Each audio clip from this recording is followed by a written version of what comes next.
स्वच्छता नाही. नंतर आपल्या वाशी हे जे मुंबईमध्ये सांगितलं तसं नेरूळ आणि वाशीच्या ठिकाणी पण पूर्ण काल मुंबई थांबली होती. त्या नेरूळच्या ठिकाणी 2 मुली चालल्या होत्या, रस्त्यात पाणी होतं, त्या पाण्यामध्ये उघडी वायर पडली होती, विजेचा शॉक लागला, त्या मुली गंभीर जखमी झाल्या. त्यांना वेळेस DY हॉस्पिटलमध्ये नेलं म्हणून त्या वाचल्या. पण ही परिस्थिती आपल्यावर कधीही येऊ शकते. काल परत एक मॅनहोलमध्ये माणूस पडला आणि हा ज्या मॅनहोलसाठी आपण सुद्धा रस्त्यात जातोय, सगळे लोक रस्त्यात जातात, आपल्या पाण्याखाली ओपन आहे मॅनहोल, कसं करणार? उच्च न्यायालयाने निर्देश दिले तिथे काही ती इंडिकेटर लावा, लाल झेंडे लावा, काही इशारे करा, पण हे काही केलं जात नाही. जाळे लावणार असं प्रॉमिस केले पण काही केलं जात नाही. माणसाचा जीव गेल्यावर त्याचं उत्तर कोण देणार?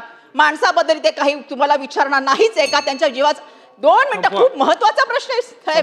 सकाळपासून त्या दिवशी बसले, सकाळी आले, आता बोलते, जरा बोलून द्या 2 मिनिटं. सगळ्या गोष्टी नाही मी बोलणार आहे व्यवस्थित, नाही तर मी तिथे येऊन बसणार, मला बोलायला नाही दिलं तर. नाले सफाईच्या बाबतीत सुद्धा हेच आहे. नाले सफाई आमच्या एरियामध्ये होत नाही.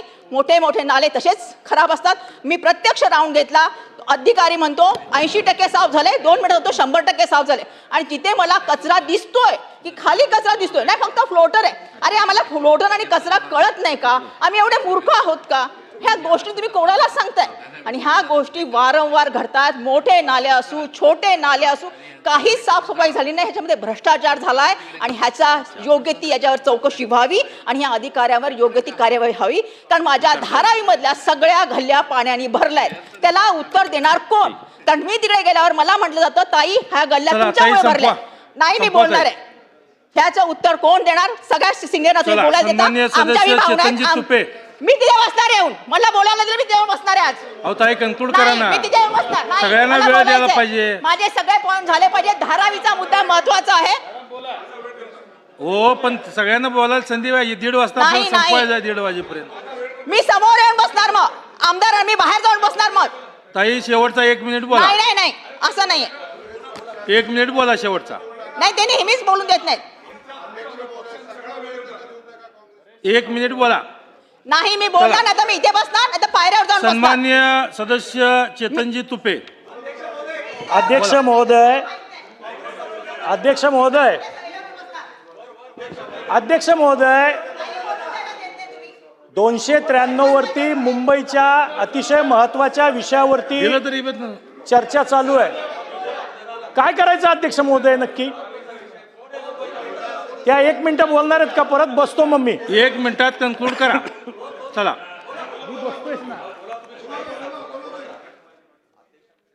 मला असं वाटतं की सरकारला त्यांच्या चुका ऐकायच्याच नाहीत, म्हणून आमचं बोलणं तोंड बंद केलं जातं आणि आम्हाला बोलून दिलं जात नाही. नाले सफाई पाण्याचं पण सांगेल. आता मला हे मुद्दे अवॉइड करायला लागतील कारण हे नेहमीचे मुद्दे आहेत. पाण्याचा सगळ्या एवढं दूषित पाणी येतंय की त्याच्यामुळे आमच्या एरियामध्ये लोक पाणी वाहून टाकतात. जर 1 लाख घरे असेल तर 5 लाख लिटर पाणी हे वाहून जातं. असं मी प्रत्येक मुंबईच्या आमदाराकडून ऐकते की आमच्याकडे दूषित पाणी आहे. ते एवढं पाणी जातं आणि तुम्ही पाणी नाही अल निनोमुळे पाण्याची आधीच तुम्हाला प्रॉब्लेम होणार आहेत. आणि ह्या पाण्याचा तुम्ही विचार का करत नाही? कमिशनरकडे पण जाऊन याचं उत्तर मिळत नसेल तर आम्ही जायचं कोणाकडे ह्याचं पण आम्हाला उत्तर द्या. रस्ते तर आमचे खराब आहेतच, त्याच्याबद्दल काय बोलायला नको. प्रदूषण हा तर मी आल्यापासून बोलते आणि ह्याच्यावर उत्तर देण्याचं सगळेच टाळतात. कानावर आणि हात ठेवलेत की आम्हाला हे ऐकायचंच नाही. 250 होऊन दे, AQI 500 होऊन दे, आम्हाला काही फरक नाही. एअर क्वालिटी इंडेक्स दिवस दिवस खराब होत चालले आणि वृक्षतोड जे मेन कारण आहे त्याच्याकडे सगळीकडे दुर्लक्ष केलं जाते वारंवार. आता मी बाकी सांगत नाही की Tapovan, Tadoba, coastal road, metro ह्या सगळ्यासाठी जे ह्यासाठी सगळ्यासाठी वृक्षतोड केली आहे. पण आता ते कारण सांगता, मी आता नवीन एक कारण सांगते.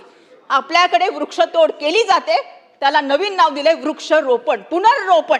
म्हणजे कापणी करायची आणि ते परत लावायचं आणि त्याची गॅरंटी कोण घेणार? गॅरंटी कोणीही घेत नाही. संपवत आहे. 1 मिनिट दिला ना आता आपल्याला परत. गॅरंटी कोणी घेत नाही आणि ते वृक्ष फक्त फसवण्यासाठी. म्हणजे 100 वृक्षापैकी 10 आम्ही कापले आणि 90 आम्ही पुनर्रोपण केले आणि ते सुद्धा मरणार आहेत. पण ती संख्या कमी व्हावी, लोकांना फसवावं म्हणून ही योजना आणली असं मला वाटतं. नंतर आता धारावीवर येते मी. तापमान जे वाढले 2-3 याचं सांगते, ह्या सगळ्याचा परिणाम झालाय की ग्लोबल वॉर्मिंग वाढले. मुंबईचं 40 डिग्री झाले आणि बाकीच्या ठिकाणी पण आपल्याला 46, 47 असं डिग्री दिसते. आता सगळ्यात महत्वाचा एक नैसर्गिक जलाचा पण सांगते. आमच्याकडे एक तळ होतं, नैसर्गिक नॅचरल लेक होता. तो लेक RMC साठी, जो आता मी सांगितलं RMC प्लांट केला, त्यासाठी तो गायब झाला. त्यात भर टाकली.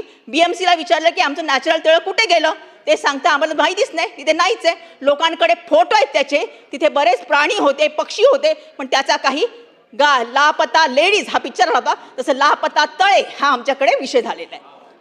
नंतर धारावी विषयाबद्दल मी बोलणार, कारण असं सांगण्यात गेलं की जुहू गल्लीसाठी जो प्रोजेक्ट काढला गेला महत्वाचा आहे धारावी, त्याच्यामध्ये पूर्ण विषय अध्यक्ष महोदय